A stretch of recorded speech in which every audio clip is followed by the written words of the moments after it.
Virgo dan Galaksi yang Ditinggalkan oleh Wulan Dewi Saraswati.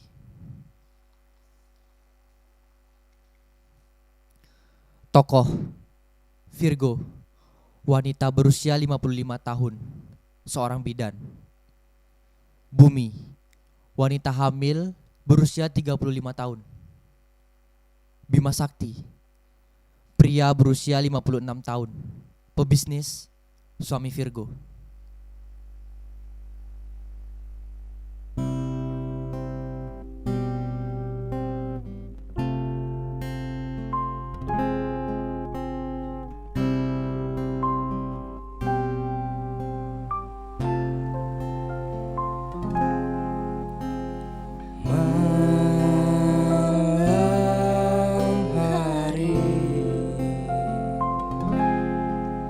Saat hujan dan kilatan petir bersahutan, terdengar pintu diketuk berkali-kali dengan tergesa.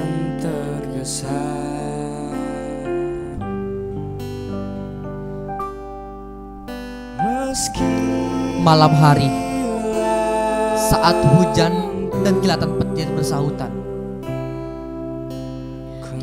terdengar pintu diketuk berkali-kali dengan tergesa. Meski lampu depan klinik telah dipadamkan, tanda jam konsultasi sudah berakhir, namun masih saja suara itu terdengar.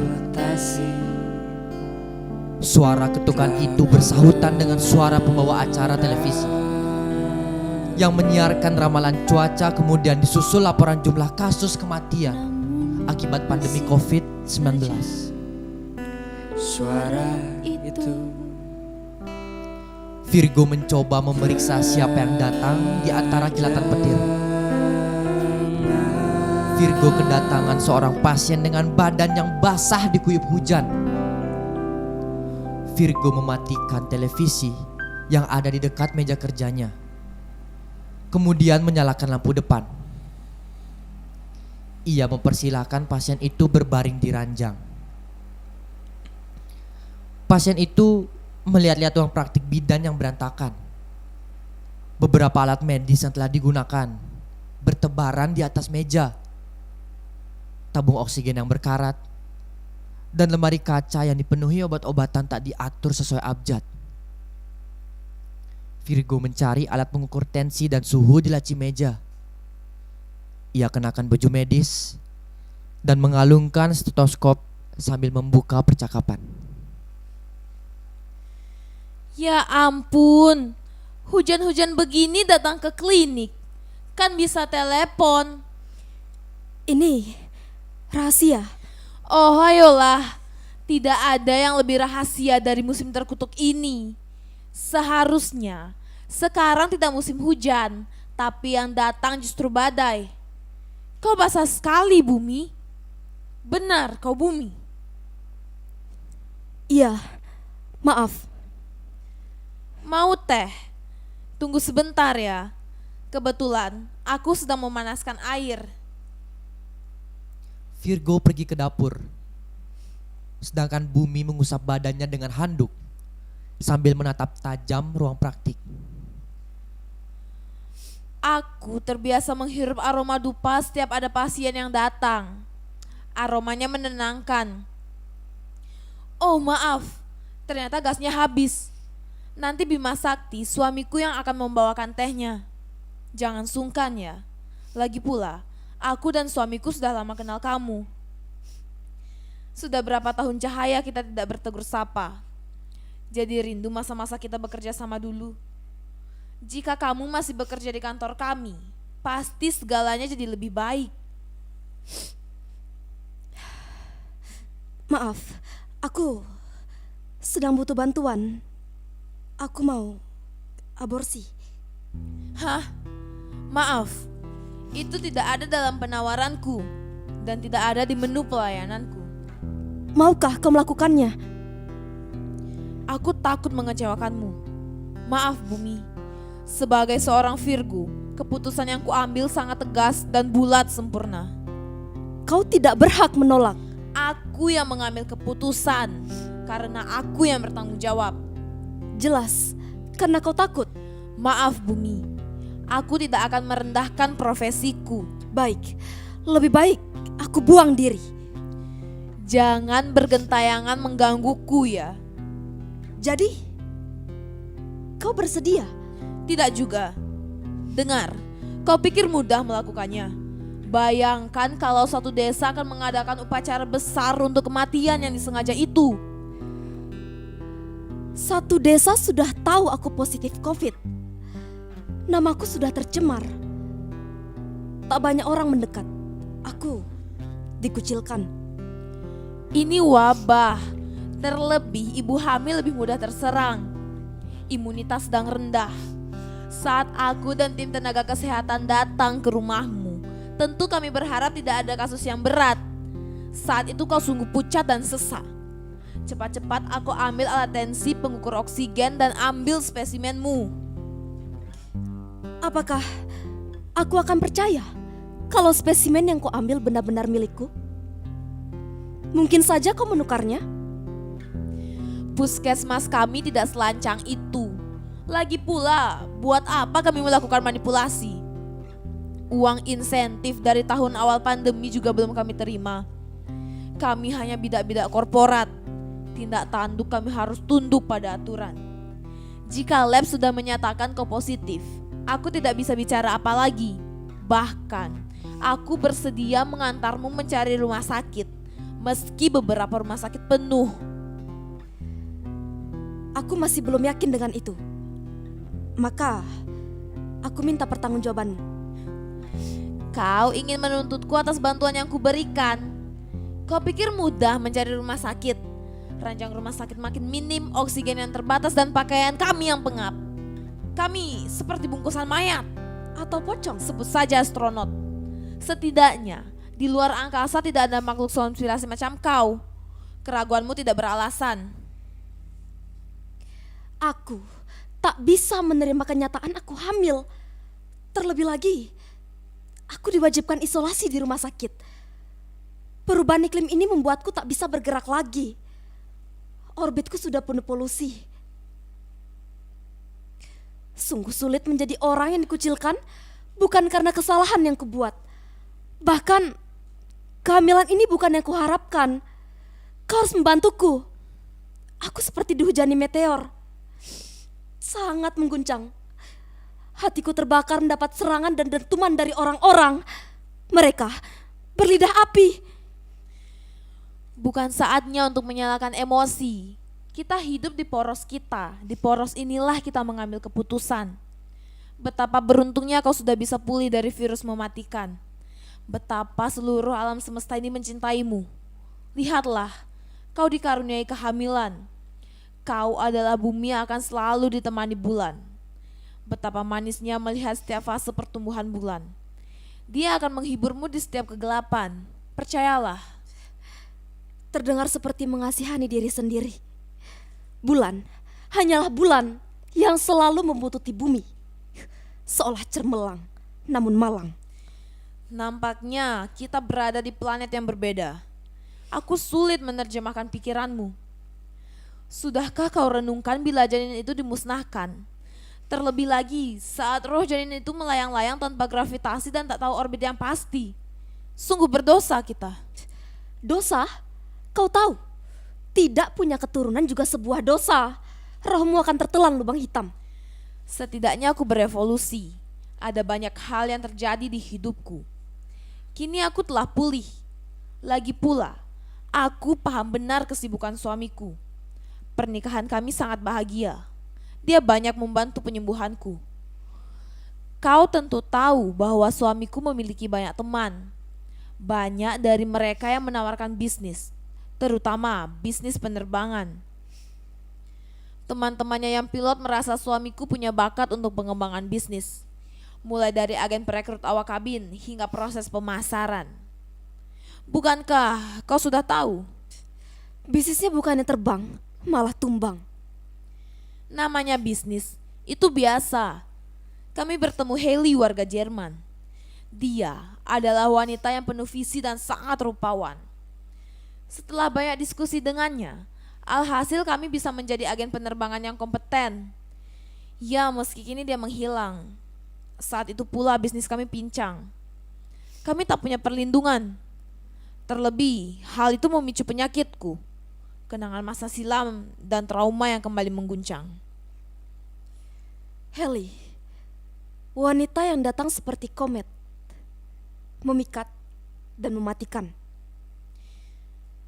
Ya, bagi kami, fenomena komet Halley itu sebuah pelajaran. Bagaimanapun, benturan demi benturan pasti terjadi. Sama halnya dengan trauma. Jangan sampai pilihanmu ini jadi percikan trauma. Sebisa mungkin diobati, namun tak pula berujung sembuh. Meski diseludupkan waktu, trauma akan kian merusak semestamu. Perspektifmu akan berubah. Kau tak lagi bisa melihat dimensi yang sama. Ada banyak lubang-lubang hitam dalam jiwamu. Jangan sampai hal itu menjadi rotasi karma yang berulang. Kau harus mampu meninggalkan rotasi itu. Jangan terlena. Pengelanaan ini haruslah berakhir. Akan kulakukan upacara pembersihan. Oh, ayolah.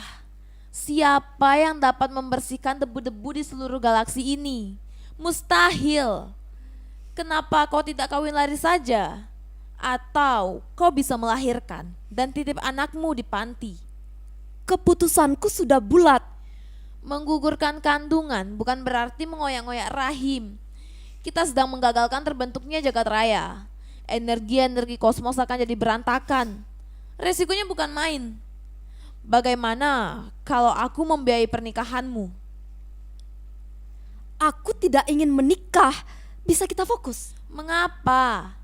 Akan kuberitahu sesuatu ya. Pernikahan itu adalah percikan suci untuk menebus utang-utang kita kepada leluhur. Mereka ingin reinkarnasi melalui tubuhmu.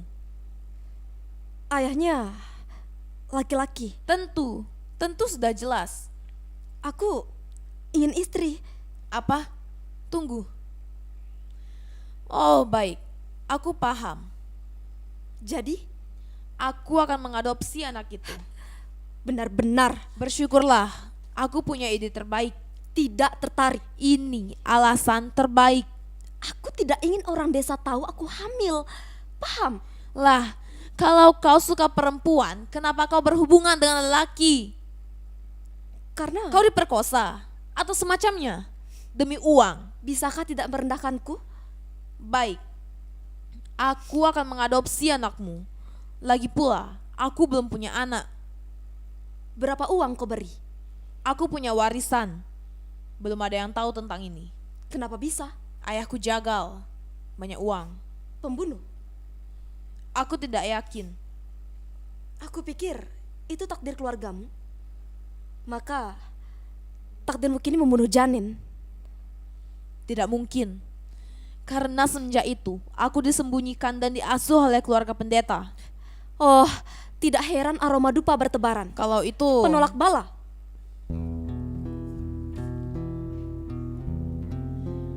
Agar aku melupakan aroma yang setiap kali ku ingat.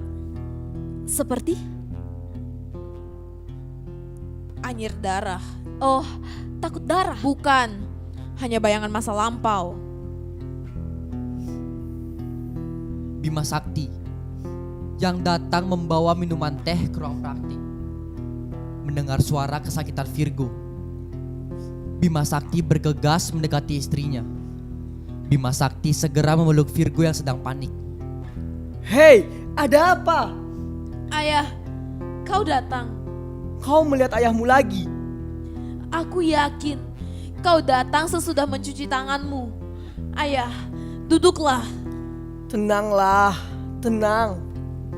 Virgo berdiri perlahan sambil mencium aroma di sekeliling tempat itu. Tunggu, ku nyalakan dupa lagi. Apa yang terjadi? Apa yang kau bicarakan padanya? Sama seperti yang kau minta. Dia tidak bisa membicarakan darah. Dia bidan, lahiran, dan darah. Dia hanya memeriksa kandungan dan memberi obat. Tapi kau memintaku datang. Untuk memeriksa saja. Dan benar persis seperti dugaanmu. Dia ingin mengadopsi. Terima saja. Aku justru ingin aborsi. Virgo tiba-tiba teriak. Lalu mencoba mengambil jarum suntik di sela-sela lemari obat. Atur napasmu. Aroma cendana ini akan sangat membantu. Ayah, kenapa ada banyak bekas darah di jarimu? Kau terluka. Sebaiknya kita panggil bantuan. Hentikan suara-suara itu. Kau mendengar suara ayahmu lagi. Mereka datang kembali. Siapa mereka? Para pembunuh ayahnya. Bukankah ayahnya yang jagal? Ayahnya dijebak. Siapapun bisa dituduh dan menuduh. Politik telur goreng. Tidak menarik, tapi disantap setiap hari. Sudahlah. Itu sudah berlalu. Jadi, rumor selama ini salah. Ayahnya adalah anak buah Bagus Suteja, penguasa Bali pada tahun 65. Banyak yang menyayangkan ayahnya bergabung dalam politik. Meski berpuluh tahun berselang, ayahnya masih menjadi buronan dari pihak lawan. Ayahnya bersembunyi di desa ini, desa Serampingan, Tabanan. Siapa yang membunuh? Sewaktu itu, persaingan antar bangsawan di Bali membuat keluarga Virgo harus awas. Sebab sebagai anak buah bangsawan, sangat berpotensi dijadikan bidak. Dan nyawa adalah bayaran atas pengabdian itu. Padahal kejadiannya sudah lama, tapi dendam persaingan itu masih tersisa. Tidak ada sejarah yang berdarah? Aku sudah mendampingi Virgo cukup lama. Ayahnya yang saat itu sudah pensiun justru menjadi korban. Saat itu Virgo baru menginjak usia 18 tahun. Aku berusaha mendampinginya hingga kini. Aku tahu keluargaku banyak memfitnah ayahnya. Aku merasa bersalah. Maka aku putuskan menikahi Virgo demi menjaga harga dirinya. Dalam penyamaran, kami memutuskan mengubah nama kami seperti yang kau kenal sekarang. Sebuah rotasi yang berulang. Membosankan. Sungguh. Mereka bilang, ayahku pelakunya. Mereka datang. Mereka membawa obor dan tali gantung. Hei, maafkan situasi itu. Mereka menuduh ayahku berbuat maksiat dan menunjuk ayahku sebagai pembunuh. Itu bukan salahmu. Benar, itu semua hanya Ketakutan. mereka datang. Tenanglah, itu hanya pengulangan dalam pikiranmu. Tapi ini benar, perasaan yang sama seperti saat mereka mengepung rumahku. Tidak mungkin terjadi lagi. Mereka tidak menghantui. Kau tahu apa yang paling menakutkan? Pengkhianatan. Virgo mengangguk ketakutan. Aku sudah berusaha Apa yang bisa kau lakukan? memendam. Ternyata hanya luka batin yang bisa menyembuhkan kesilapan manusia. Maafkan aku. Oh, dengar. Mereka akan menunjuk siapa saja sebagai pengkhianat.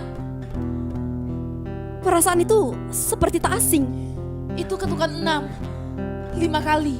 Baik, kau ada waktu menghitung di saat genting. Mereka mulai teriak. Siapa mereka? Kubu yang bertentangan dengan Bagus Teja. Bahkan sebelum itu, mereka membuat ritual agar pembantaian menjadi sah. Kubu itu puas setelah menemukan ayah Virgo setelah berpuluh tahun kabur. Ternyata manusia memang buta. Buta kala yang sesungguhnya. Jangan, pergi.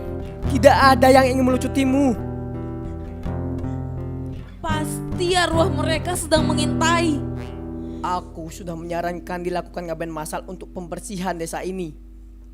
Namun mustahil. Tidak, tolong selamatkan bayi ini. Bayimu sudah tidak ada. Benarkah? Itu bukan bayi kita. Aku tidak tahu yang mana ayahnya. Seperti dugaanku, lukanya menanah lebih perih. Kehilangan janin dari kelamin yang tersesat. Tubuhku ditelanjangi mereka. Sungguh kejam. Padamkan dendammu. Hingga kini, tak ada bulir janin yang sudi mekar di rahimku. Garis waktu sebagai ibu telah musnah. Sementara ayahku sekarat usai dipecut berulang-ulang. Sebulan sesudah peristiwa itu, kepedihan ini makin menjadi. Sebab di saat yang bersamaan aku kehilangan janin dan ayahku. Deras tangisku berkejaran dengan cucuran darahku. Sudahlah. Tenanglah nak, tenanglah. Bisakah kau nyanyikan lagu Bintang-Bintang? Itu lagu yang kuciptakan dan yang selalu kunyanyikan untuk janinku.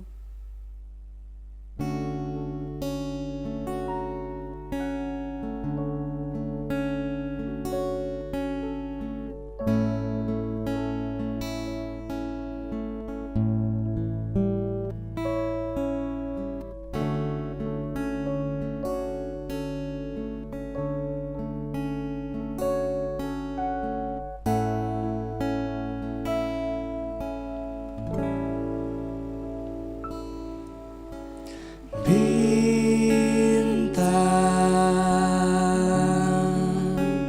bintang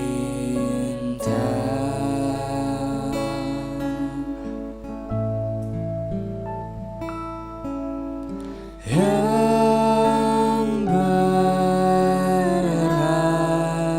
berhati terang,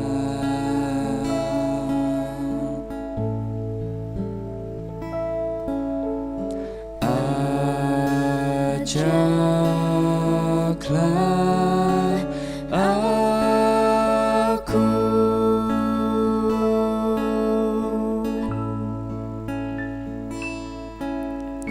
berpetualang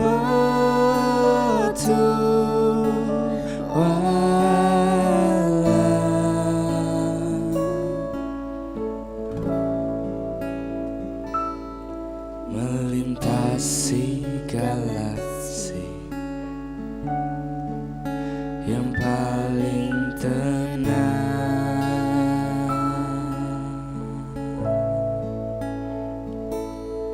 melintasi galaksi yang paling tenang.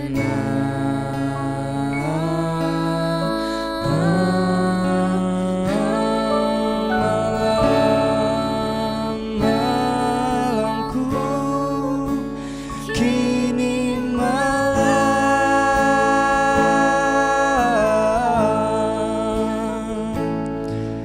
penuh gerhana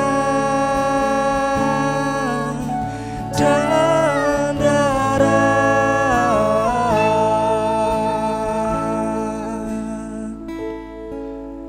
yang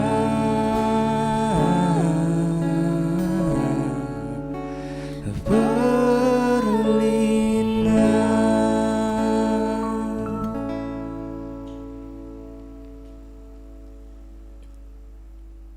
Kumohon, jangan lakukan itu. Berikan anakmu padaku. Bima Sakti menyelimuti Virgo di ranjang pasien. Virgo perlahan terlelap. Kembalikan dia ke rumah sakit. Aku muak dengan permintaannya. Lebih baik tidak ada yang tahu. Tahun lalu dia baru pulang dari rumah sakit jiwa. Dokter mendiagnosis dia mengidap bipolar akibat pasca trauma. Daripada satu desa gempar lagi dan menuntut hukuman pasung untuknya, lebih baik kurawat sendiri. Aku biarkan dia sibuk membantu orang, bekerja lagi di puskesmas dan membuka kliniknya kembali. Semenjak pandemi ini, dia menemukan kembali makna kehadirannya di dunia. Ia sangat bahagia bisa membantu menyembuhkan orang.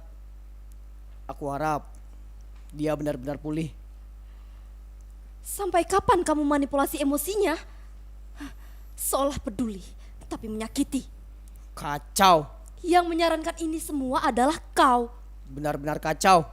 Berikan aku uang, aku gugurkan di lain tempat. Kau tahu aku sedang pailit. Kau tahu aku tidak menginginkan ini. Kau menjebakku agar kekasihmu Heli itu bisa melarikan uang dan anak buahku. Wanita kejam. Sebelum proposal bisnis itu jatuh ke tangan yang salah, aku sudah mengingatkanmu untuk tidak bermain-main dengan anak buah Heli. Bagaimanapun, aku masih pada keputusanku untuk tidak mengaku itu. Aku hanya mau uangku. Heli mengatakan akan memberikanku keuntungan. Nyatanya hanya buntung. Aku yang bunting? Kenapa kau yang buntung? Dengar, betapapun kau mencintai Heli, kau hanya akan tetap dijadikan alat oleh wanita berbisa itu.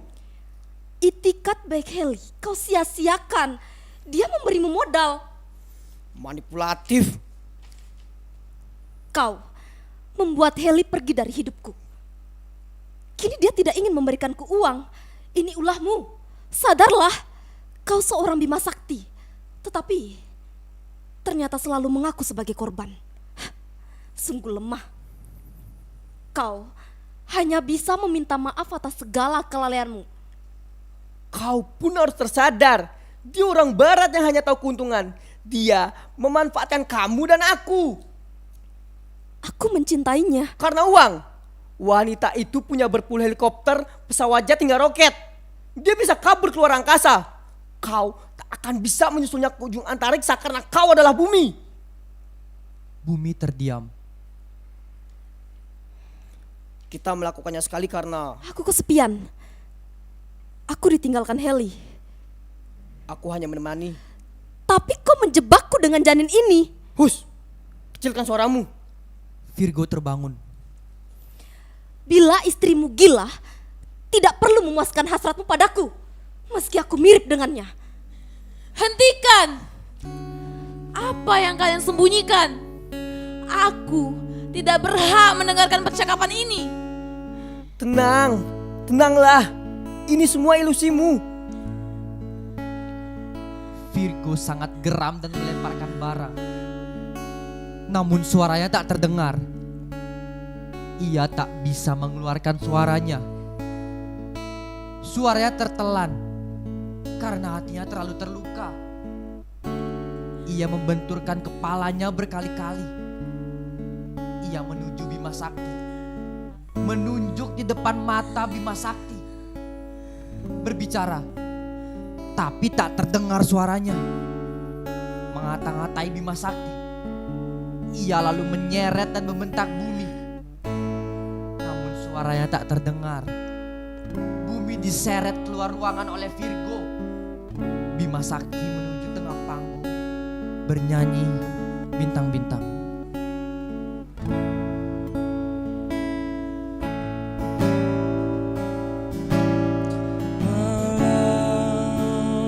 Malam-malamku kini malam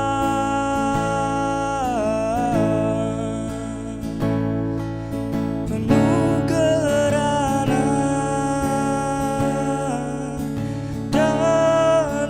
dan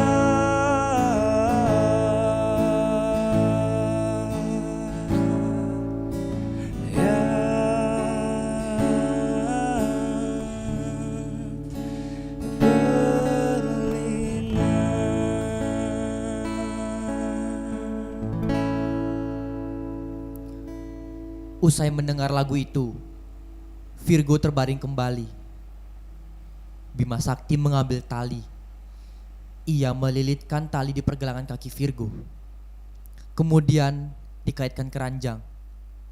Bima Sakti memeriksa ikatan itu agar tidak terlepas. Bangunlah, ada bintang jatuh. Itu, lihat di langit barat. Dari jendela ruangan praktik ini, kita bisa lihat dengan jelas. Virgo perlahan tersadar. Bintang telah datang menemanimu. Dia akan mengajakmu menuju galaksi yang paling tenang. Itu komet. Komet itu pertanda malapetaka. Virgo menggerakkan kakinya, namun tidak bisa karena terikat. Percayalah, itu hanya gugusan meteor yang kita sebut bintang jatuh. Orang-orang selalu berdoa, mengirim harapan, Yang dipikir akan jadi kenyataan. Mengecewakan itu hanya mitos. Siapa kau? Masih suamimu. Pantas aku lupa. Kau berani mengikatku. Begitukah suami? Maaf, aku memang Mengecewakan. Bima Sakti memalingkan muka. sebaiknya aku kembali. Pasti ada sebab kau terlupakan. Bima Sakti tetap melangkah. Dengarkan ceritaku. Bima Sakti berhenti. Oh, Sakit. sudah lama. Tentu membekas. Ini tidak seberapa dibanding saat aku melihat seorang wanita di tengah hujan menangis. Kau tahu, dia ingin menggugurkan kandungannya. Bima Sakti menahan air mata. Aku belum sampai ke bagian paling pedih. Orang itu ternyata tahu identitasku yang seorang bidan. Ya tentu dia tahu aku. Aku memasang pelang di depan ruang praktik. Orang-orang akan memanggilku bila ingin memeriksa kandungan, demam, diare, masuk angin. Sampai yang baru ini, ada yang minta aborsi. Tenanglah. Baik, aku tenang. Tapi, meski aku hanya tabatan 2, aku cukup tahu teknik kuret. Meski begitu, aku lebih banyak mempelajarinya di film-film. Bima Sakti keluar. Iya, jika dia berani membayarku, kenapa aku tidak lakukan saja yang diminta? Masalahnya, aku tahu dia tidak punya uang. Iya, bisa jadi dia simpanan om-om. Baiklah, lebih baik jadi simpanan om-om daripada jadi tahanan. Lah, kenapa aku ditahan? Aku sudah membatalkan. Aku menolaknya. Tentu aku tidak ingin disalahkan atas apapun yang terjadi. Lebih baik aku mati daripada menanggung beban begitu. Ya, aku ingin mengadopsi bayinya. Bima Sakti masuk dengan membawa pisau dan melepas ikatan. Sebaiknya jangan mendekat.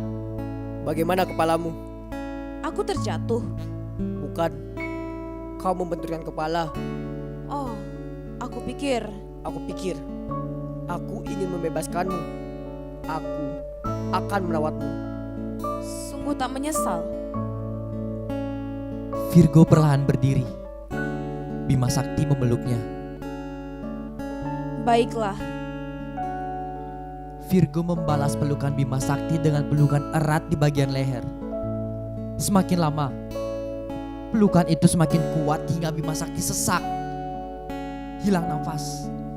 Saat Bima Sakti tengah sekarat, Virgo menyanyikan lagu Bintang-Bintang dan seolah menggendong bayi. hal yang sama mengintai, membuntuti, terjadi berulang-ulang.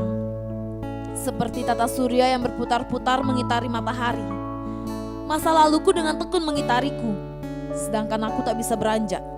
Aku tersiksa, entah karma apa yang berotasi di hidupku. Aku bahkan tidak bisa menemukan diriku lagi. Aku bagai gugusan bintang yang begitu rumit. Aku hanya terjebak di porosku. Luka-luka yang berbenturan menjadi ledakan demi ledakan yang mengguncang. Sudah saatnya aku meninggalkan putaran ini. Sudah waktunya galaksi ini kutinggalkan. Aku bebas. Aku telah siap berkelana ke semua penjuru antariksa. Lampu panggung perlahan meredup. Virgo menyanyikan lagi lagu Bintang-Bintang sambil meninggalkan panggung. Lampu panggung mati.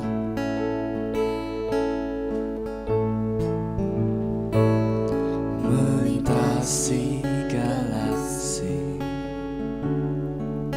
yang paling tenang,